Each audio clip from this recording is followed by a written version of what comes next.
All right, since it's noon, I'm going to go ahead and get started. Hello and welcome. This is the Oregon State Capitol Foundation Speaker Series, and my name is Stacy Nally. I'm the Public Outreach Coordinator for your Oregon State Capitol. This presentation is part of a series, and it falls under the Capitol History Gateway programming. It is sponsored by the Oregon State Capitol Foundation, which also provides refreshments after the presentation in the Galleria. Today's program is made possible by funding from Oregon Humanities, which connects Oregonians to ideas that change lives and transforms communities. We are streaming and recording this session, so it will be available to download later today, or you can watch it on the Oregon State Capitol YouTube channel. Today, we welcome Miguel Herrada. Mr. Herrada is an ethnomusicologist, passionate about social structures and its representations in art, music, religion, and cultures.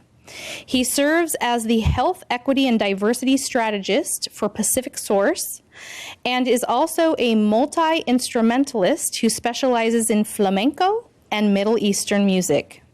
His professional interests are to help underrepresented and underserved populations get access to health services in a more appropriate and cultural way. He serves on different advisory committees and recently received an award granted by the Oregon Primary Care Association for supporting health equity causes in Central Oregon. He looks forward to connecting with other Oregonians to explore together the many facets of diversity and how to use it to create more inclusive communities. So with that, I welcome Mr. Herrada. Thank you. Thank you so much. Thank you. I'm so excited. So first recommendation, we are going to use the screen. So if you want to move on the other side, because you will miss some parts. And I will ask you to move for every other activity, so prepare to that. You are not going to stay on the same place. So that's the idea. The idea of this activity is that I will speak as less as possible, giving you space for you to interact among yourselves. So thank you so much. And so this is not a presentation. This is an activity that I will lead. The idea is that you make the content of this presentation. And this is about, so my first recommendation is going to be tricky because we are being recording. And so in a way, what I suggest for the conversation is to respect each other, keep confidentiality, although it's going to be difficult because we are recording. But the conversations between your groups could be confidential because nobody's going to be able to catch you talking. However, I will ask some of you, if you want, to come to the mic and comment about your findings or your feelings or whatever the activity is guiding us. So that's it. So in doing that, let's jump into the topic.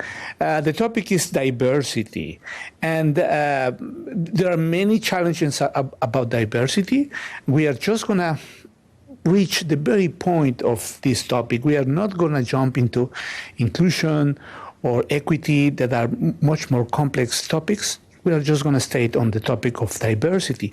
And the idea is that through this presentation, through this activity, we are going to explore how important is diversity and my own diversity, so your own diversity, in the process of observing the world and getting in contact with reality. How important is that I understand my own diversity to be able to understand the fabric of the world. So the first part maybe is, what do you think? What is diversity for you?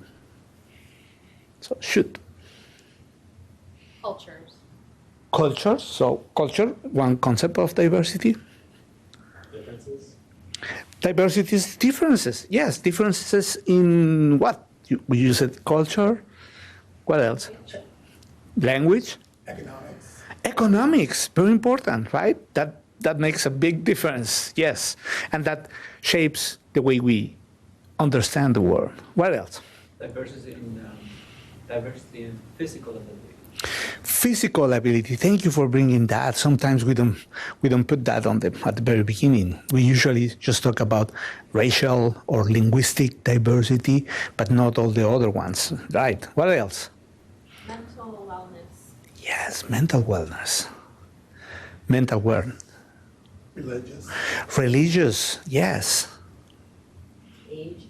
Age, thank you so much. You made me feel so good because thank you for bringing that, because sometimes we think on diversity as something that comes with us, but there are many aspects of diversity that we learn or become.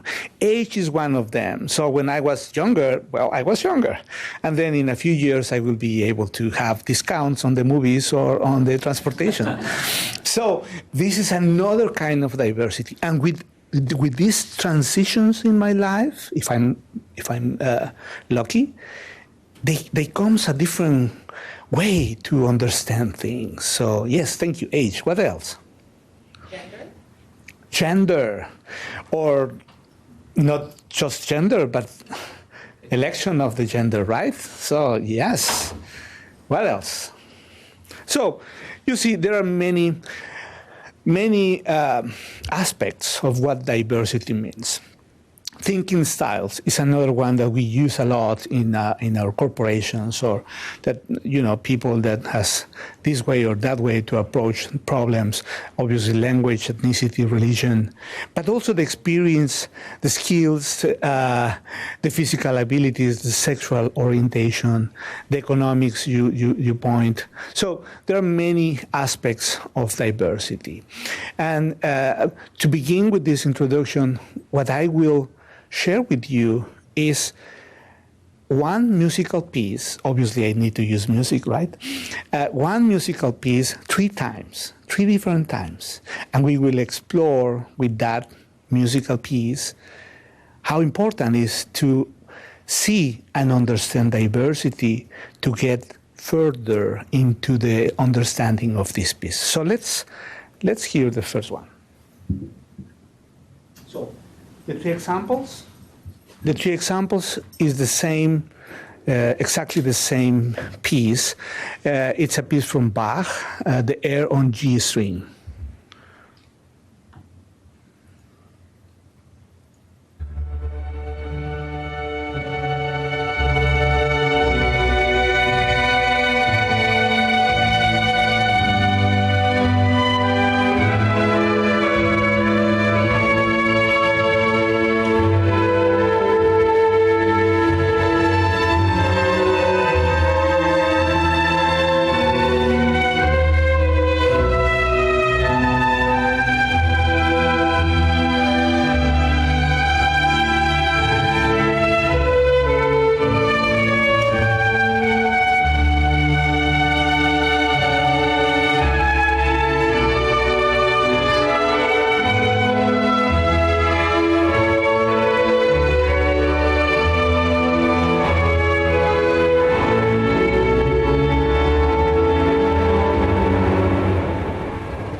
We have a lot of feedback, maybe because of the mics, right? So don't admit that.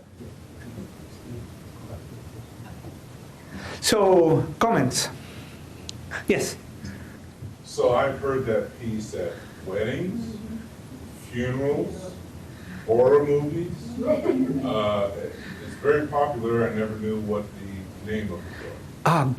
Good. So Bach, he's a German composer, and the particularity for us, for Western culture, is that he comes from a 300 years old family of musicians. So he was composing in the 16th century, 17th century, 1600s. But because it goes 300 years of family traditions, in a way, he's a repertoire of every technical aspect of composition during the Middle Ages. So he makes this great connection with us. And during all those centuries, and instead today, we have a very specific way of composing that I will share with you now. But thank you. So first, you learn about the composer, and the music was versatile, right? So you name... My name is Kevin. Kevin. So, Kevin, you name weddings, horror, and all kinds of emotions. Thank you. So, who else?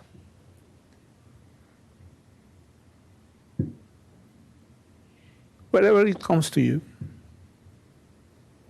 I would say that I've just heard strings. The strings, okay, you hear the instrument. So, strings was a string orchestra. Yes. Very peaceful. Peaceful. Did you got like some meditation, some moment of peace? Okay. Yes. It rises and plateaus, and rises and goes up and down. Like a wave. Yeah, in a sense that, things break and then decrease and break again. That's great. Thank you. Could you give me the second image, please, and then make it large? So I was telling to Kevin that this way of composing music, it's the same for it's a basic way of composing. So if you see, sorry, I'm gonna close my mind.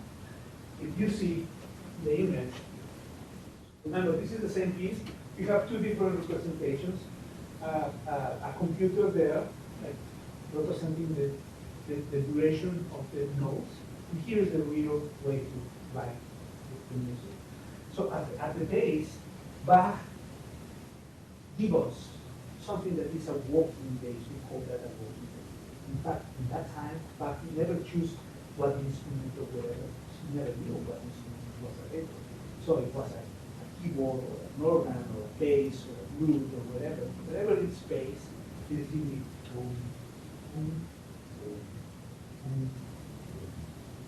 one note every half. So this is the bass. And then at the top, we have the melody. So usually it's an instrument that can play melody via flute, via violin, in this case, a violin. And the melody divides the melody in two sections. So first violin and second violin. And they talk between them. They interact. So it's like a dialogue between two people. One that bringing the support, and then other two having a dialogue. In the middle, it's the viola, which is an instrument that sometimes supports the bass and sometimes support the other melodies. So it's a very versatile instrument. Difficult to hear them because it seems that it doesn't have a purpose. At least in the middle, I play the viola, that's my instrument. So when you never notice what the viola is playing unless you take it out. Then you feel, oh my God, there's a whole.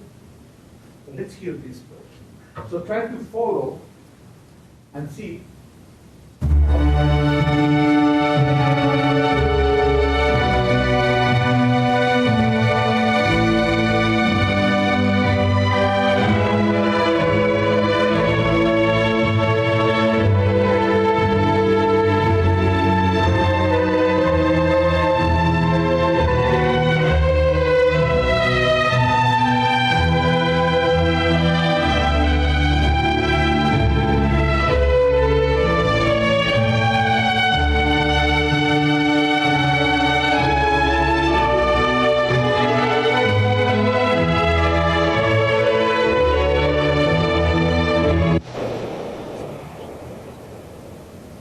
So what did you hear now?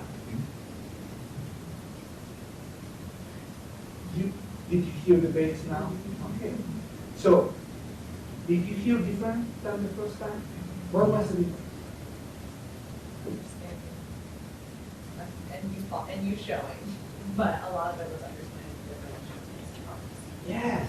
You're able to dissect it, the different parts that made the one unit. Yes. So you pointed out the different voices, right?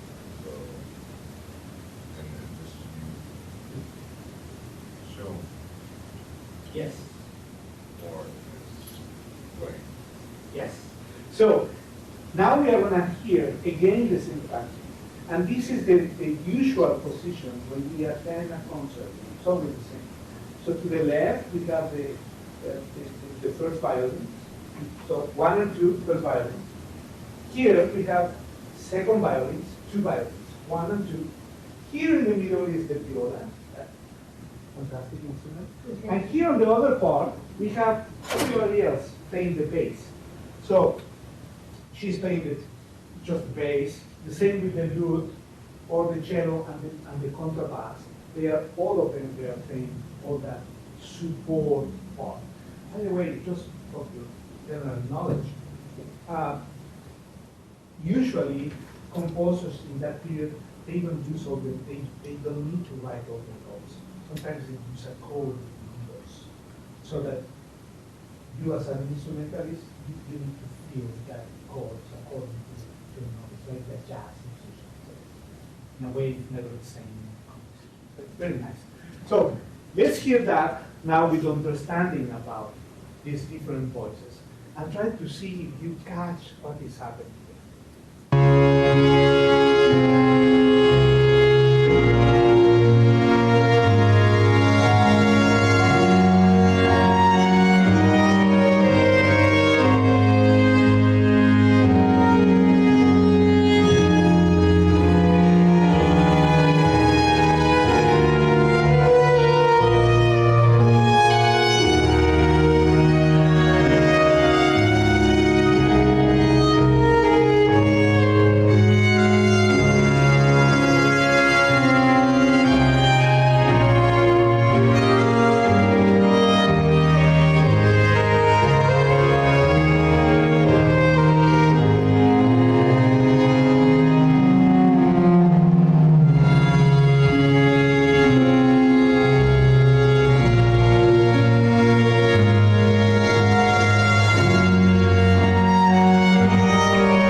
What is the idea of this exercise? Because we are talking about diversity.